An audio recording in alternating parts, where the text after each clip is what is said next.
If Wizards of the Coast released an improved version of my Dragon Rider, then I'm gonna be so sad.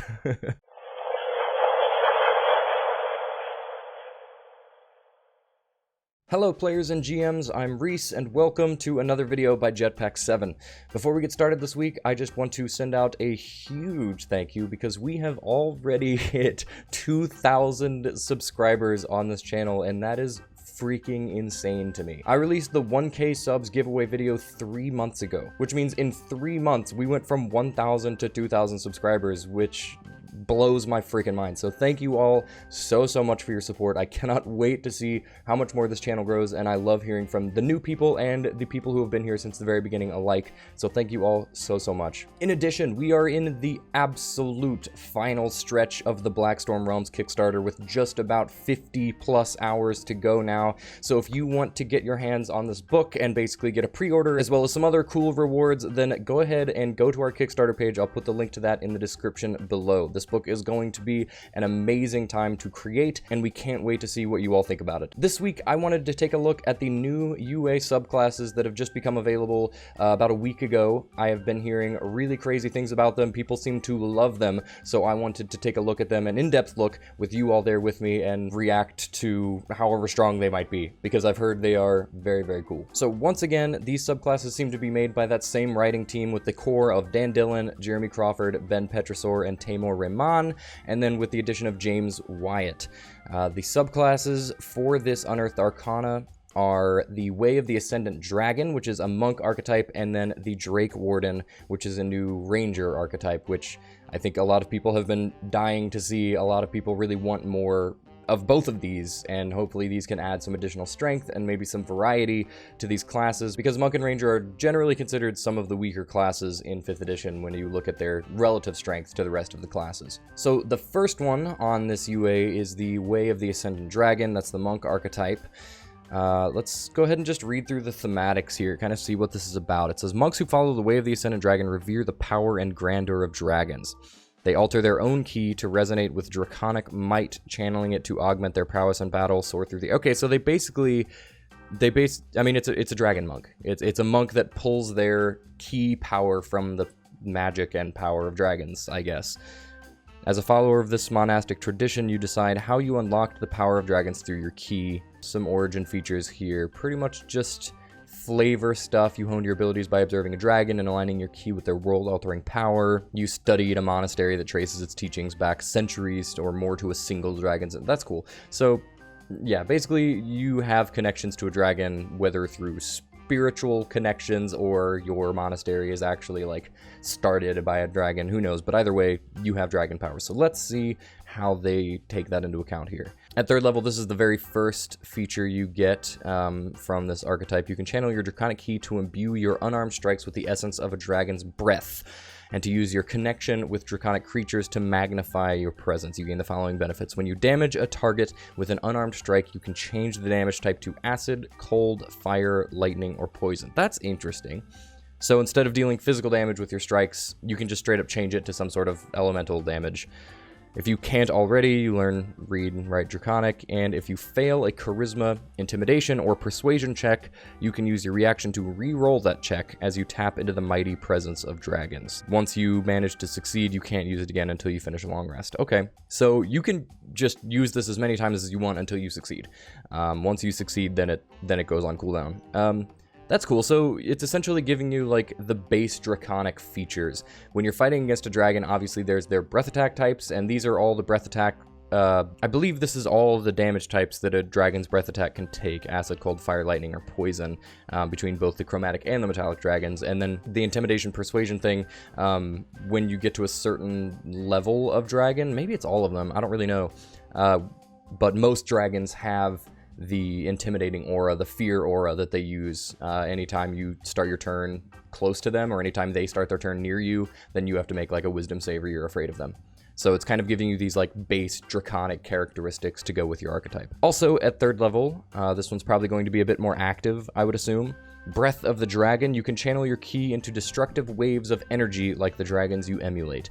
When you take the attack action on your turn, you can replace one of the attacks with an exhalation of draconic energy in either a 20-foot cone or a 30-foot line that is 5 feet wide. You can choose between acid, cold, fire, lightning, or poison. Each creature must make a dexterity saving throw against your ki save DC, taking damage of the chosen type equal to 2 rolls of your martial arts die on a failure or half as much on a success. Okay, so 2 rolls of your martial arts die. At this point, at level 3, that's just a D4. So it says you can use this feature a number of times equal to your proficiency bonus, and you regain all expended uses when you finish a long rest.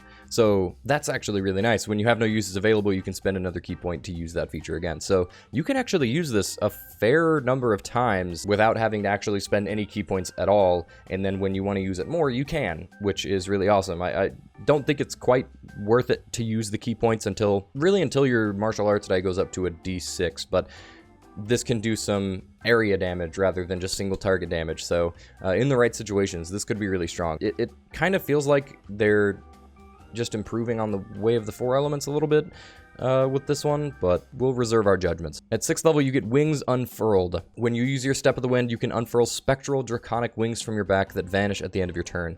While the wings exist, you have a flying speed equal to your walking speed. You can use this feature a number of times equal to your proficiency bonus, and you regain all expended uses when you finish a long rest. While you have no uses available, same thing, you can use an additional ki point to do it again. Wow, okay, so this just gives you a fly speed for a turn whenever you use Step of the Wind. That's actually really cool, because buffing, to me, one of the biggest weak spots for Monk is the fact that their Stunning Strike is ridiculously powerful, which then requires the rest of the archetype to become rather weak.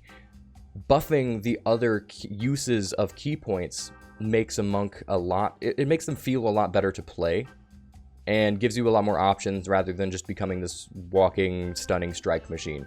And that's exactly what this is doing. It's buffing Step of the Wind to give you a fly speed without costing additional ki points until you run out of uses of that. And honestly, being able to use that a number of times equal to your proficiency bonus doesn't feel super limiting.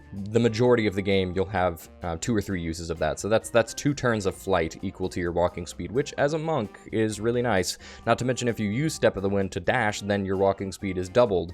So you can really move. That's pretty cool. At 11th level, you get Aspect of the Worm. The power of your Draconic Ki now radiates from you, protecting your allies from harm and punishing any who raises arms against them. As a bonus action, you can create an aura of draconic power that radiates 30 feet from you for 1 minute. Choose acid, cold, fire, lightning, or poison damage, and for the duration, you gain the following effects. You and your allies within the aura gain resistance to the chosen damage type. Okay, that's really powerful.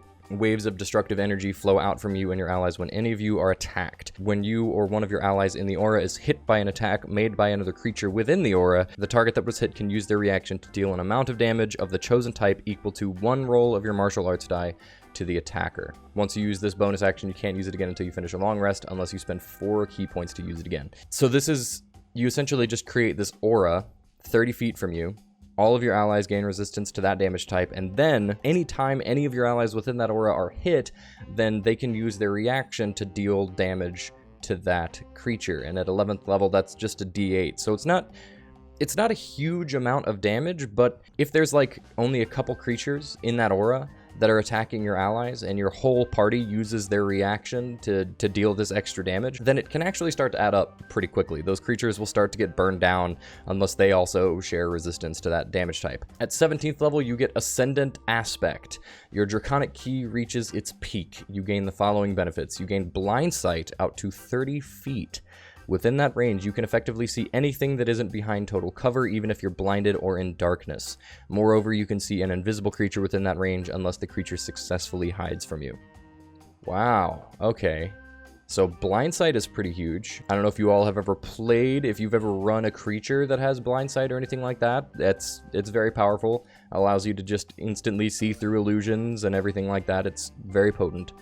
When you damage a creature with your Breath of the Dragon, the energy clings to the target. At the start of each of the creature's turns, it takes damage of the type your breath dealt equal to 1 roll of your martial arts die. At the end of its turn, the creature can repeat the save, ending the effect on itself on a success. So you catch them on fire, or poison or cold, or whatever damage type you choose, but it just sticks on them and continues to deal that damage. But just a lesser amount, just 1 roll of the martial arts die. When you activate your aspect of the worm, Draconic Fury explodes from you. Choose any number of creatures you can see within your aura. Those creatures each take 4d10 of whatever damage type you want. Dang, okay, so that is pretty cool. I do really like this. I do really like this archetype. I think it captures this theme very well. The thematic of like being one with the dragon, or being a descendant of a dragon. It definitely adds some options to an otherwise relatively option light class, which of course is a really great thing. I love the mechanic of having a number of uses equal to your proficiency bonus, and then being able to re-up those uses by using key points, because none of the things that you get are ridiculously powerful. I don't think they're going to break the game by any means, but you don't want to have to use all your key points on those things. It can add up. It can add up eventually, especially with aspect of the worm, because it would require 4 key points to use again. But having that option there can really open up the monk class quite a bit, so that you're not just using the same things over and over again, and you're not just a stunning strike machine. The only thing I'd say, if we want this to fit more thematically, and with the ideas that we've already put into 5e, the one thing that I would say is that when you choose this archetype, I think you should kind of have to choose what dragon, or what type of dragon you are pulling your key from. What type of dragon kind of helped form your monastery. Because being able to channel all of the damage types of all of the dragons is not really something that we see. I'm thinking specific to like draconic races. When you choose a draconic race, you have to choose what type of dragon you are, and that determines the growth of your character the whole time. So I think if they just like listed the types of dragons like up here in the dragon origin bit, and then you choose one, and then throughout that it affects all of the damage types. So essentially when you're like, this one would become, if you chose a black dragon or something like that, then all of your stuff would do acid. You'd gain resistance to acid. Your allies would deal acid. It might limit it too much. Let me know what you all think. I don't think it would feel ridiculously limiting. Plus, I think it would allow you to be a little bit specific with your flavor and the backstory of your character, and maybe something that the GM could play with down the line. So yeah, overall, I really like this archetype. I think I would really like to see this one added into the game, because we need more elemental monks.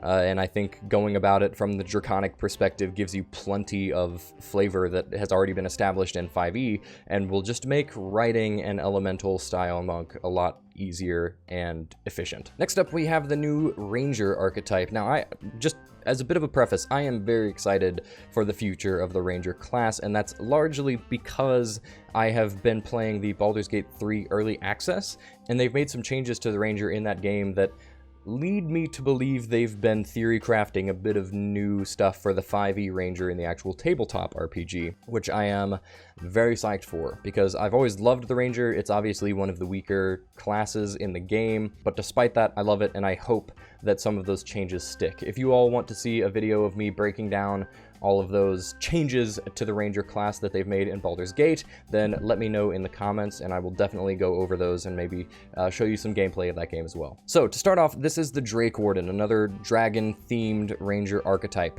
Drakewardens are rangers who use their magical connection with nature to form an enduring bond with a minor dragon, a drake. If Wizards of the Coast released an improved version of my Dragon Rider, then I'm gonna be so sad. But happy at the same time, because they have more talented writers than I.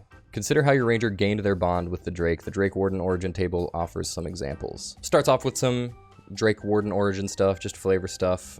You studied a dragon's scale or claw, trinket from its hoard, and created your bond through the token's lingering draconic magic. An ancient draconic inscription on a standing stone empowered you when you read it aloud. That is that is Skyrim. That is literally just Skyrim. Okay, so at 3rd level, you get Draconic Gift. The bond you share with your Drake creates a deeper connection to dragonkind, granting you understanding and empowering your presence. You gain the following benefits. If you can't already, you learn Speak, Read, and Write Draconic. You learn the Thaumaturgy cantrip, which is a ranger spell for you. Pretty small. Draconic language and Thaumaturgy. Nothing crazy there. And at 3rd level, it seems like this is the base of the class, your Drake Companion. You can magically summon the Drake bound to you. As an action, you can summon the Drake, which appears in an unoccupied space of your choice that you can see within 30 feet of you. It is friendly to you and obeys your commands.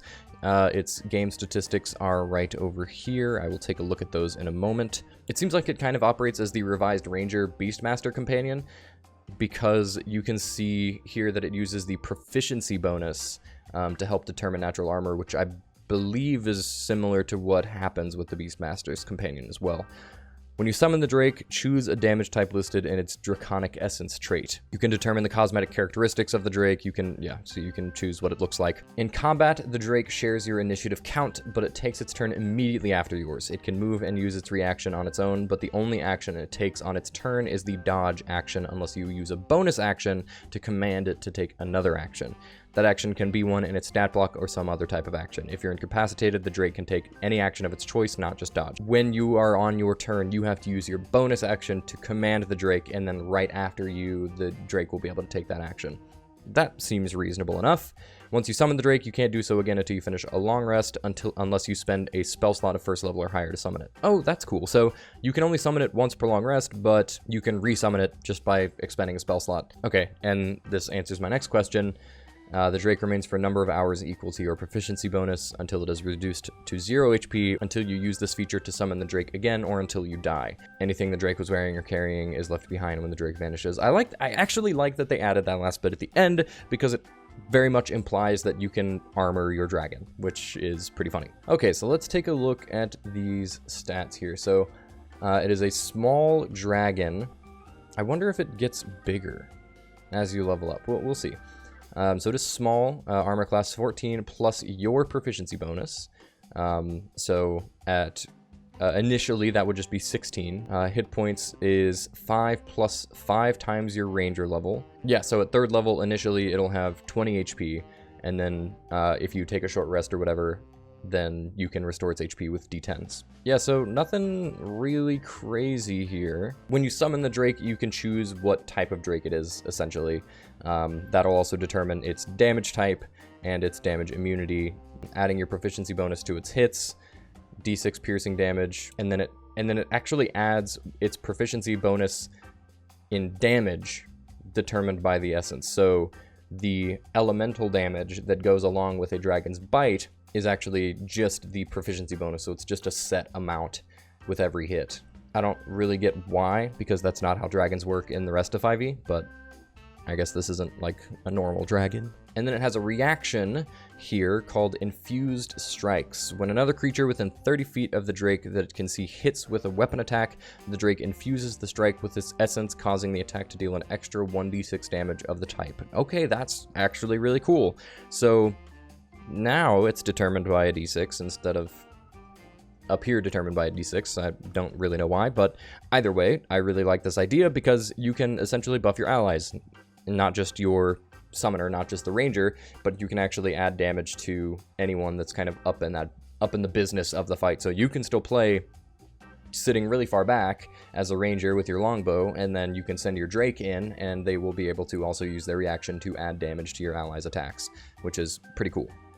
But let's go ahead and see if this Drake grows at all. I'm guessing that most of the features moving forward will involve the Drake kind of growing with you and becoming stronger and scaling up as the game goes on. At 7th level, you gain Bond of Fang and Scale. The bond you share with your Drake intensifies, protecting you and stoking the Drake's fury. While your Drake is summoned, you and the Drake gain the following benefits. You gain resistance to the damage type chosen for the Drake's Draconic Essence. Choose one of the following. The Drake gains a swimming speed of 40 feet and can breathe both air and water, or the Drake grows wings and gains a flying speed of 40 feet. Okay, so you can essentially just choose whether your Drake is a water Drake or an air Drake. The Drake's bite attack deals an extra 1d6 damage of the type chosen for its Draconic Essence. Oh, okay, so it's just wildly inconsistent here. The Drake's bite attack deals an extra 1d6 damage, so it adds a d6 this time. So now, proficiency bonus damage of a type, this has to be a typo. They have to have changed this at this point. So initially, the amount of elemental damage is determined by just proficiency bonus, but then later on, you'll add a d6 of that same damage type. So your bite attacks will deal 1d6 piercing, a d6 of whatever elemental type you choose, and then randomly your proficiency bonus in that same damage type. I feel like they've probably just changed that to a d6 at this point, so it's probably just 1d6 plus 2d6 of that damage type, maybe. I don't know. Either way, pretty cool, yeah. Essentially what I said, it's just getting more features. It is becoming more viable as the game goes on. Drake's Breath.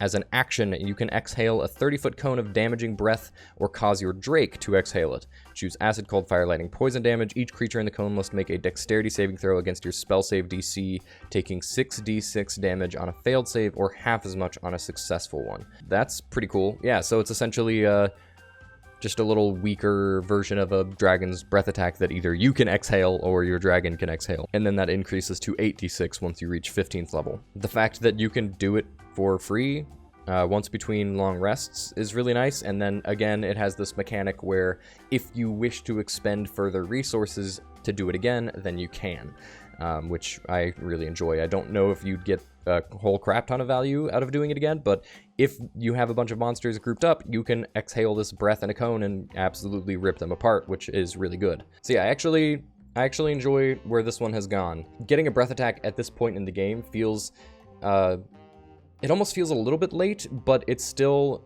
carries a lot of weight to it because of the fact that you can do it without expending a resource unless you want to. So it doesn't cost anything to do that. You can just use your action to make that happen, and the fact that you can do it from yourself or your Drake gives you plenty of options. Perfected Bond. At 15th level, your bond to your Drake reaches the pinnacle of its power. While it's summoned, you and your Drake gain the following benefits. So to start off, it grows to a large size, which is great. I guess it goes from small to large because I don't remember reading anything about it growing to medium. I feel like that it should become a medium creature at 7th level because this is the one that is another like bond quest. Yeah, so I feel like there should be something in between small and large. That said, when a creature becomes large and you are a medium-sized creature, that means that you can use it as a mount. So theoretically, you can ride this dragon. The Drake's Bite attack deals an extra 1d6 damage of the type chosen for its draconic essence for a total of 2d6 extra damage. Okay, so no, they haven't corrected that. It really is supposed to be 1d6 piercing, proficiency bonus of that draconic essence damage, and then 2d6 of that draconic. That I feel like they should just make that a d6 and then make that a total of 3d6 extra damage instead of having all these different modifiers added to it. When either you or the Drake takes damage while you're within 30 feet of each other, you can use your reaction to give yourself or the Drake resistance to that instance of damage. So a little reaction that you can use to bolster each other's defenses. Nothing super complex there. This is a really cool archetype. I like this one a lot. It doesn't change anything about the way the ranger works necessarily, but it does kind of hint at the idea that this is the direction they're going with the ranger, which is getting a lot of features that don't require you to use spell slots, but give you the option to use those features if you'd like by expending spell slots. It's the same thing with this monk archetype above it. I like the idea of having a Drake companion. To me, this is just kind of a better version of the Beastmaster, pretty much across the board, and you get a companion. So I feel like they should look at this archetype. If they end up putting this in the book, look at this archetype and apply the same thought process to the Beastmaster, because you don't have to use much action economy at all for your dragon to do stuff, but it's still a potent companion. It's still a powerful ally. It doesn't get multiple attacks, so it's not going to be shredding through any creatures or monsters that you're fighting, but it'll eventually get the option to either swim or fly. Its bites will eventually start hitting pretty dang hard, and then you can use a breath attack from it or yourself. So it's still a useful ally that operates on its own initiative order, but without being so powerful that it's going to give you some massive advantage over the rest of the group or the rest of the classes by any means. So yeah, I really like where this one is going. And I think with the changes to the Ranger class that I hope are coming down the line, this will be very powerful, and it will be super fun to play, because who doesn't like riding on a dragon and having a little dragon companion that can breathe fire on people? That would be really fun for me. All right, that is my review of these two archetypes. I am a pretty big fan. I like these two a lot, and I think the Monk and the Ranger are two classes in particular that really, really need more variety and kind of power in their archetypes, because the Ranger class is kind of weak all around as a base class, but the Monk feels almost just like all of its power is stuck in Stunning Strike. So adding power into its archetypes will encourage other playstyles and kind of be a natural nerf to Stunning Strike, because you won't feel as obligated to just be a Stunning Strike machine. So GMs, you will naturally start seeing less Stunning Strike if you allow this kind of stuff at your table, which I highly encourage. So yeah, once again, a huge fan of the work by this writing team. I am loving every single thing that they're releasing so far. Really, the only complaint that I have is just kind of this nitpicky consistency bit with the Drake Companion, where the proficiency bonus affects more than I think it should. I don't think the proficiency bonus needs to be as present throughout the Drake Companion, but again, that's just a kind of nitpicky language thing rather than any like game balance perspective or anything like that. So I think these archetypes are pretty much dang near release ready. I think they're almost ready to go, and I very much look forward to seeing what book they end up in, because as we know, Tasha's Cauldron of Everything will be coming out soon, and I don't suspect these are going to make it in time. Maybe we'll be getting a dragon book from Wizards of the Coast soon. Who knows? Next week, I will be doing part 1 of my wizard archetype ranking video. I've decided to split it into 2 parts because there are 13 of them, and I want to be able to actually talk about the archetypes a little bit and go into why I placed them where I did. So I look forward to seeing what you all have to say about that, but until then, thank you all very much for watching, and I'll see you around.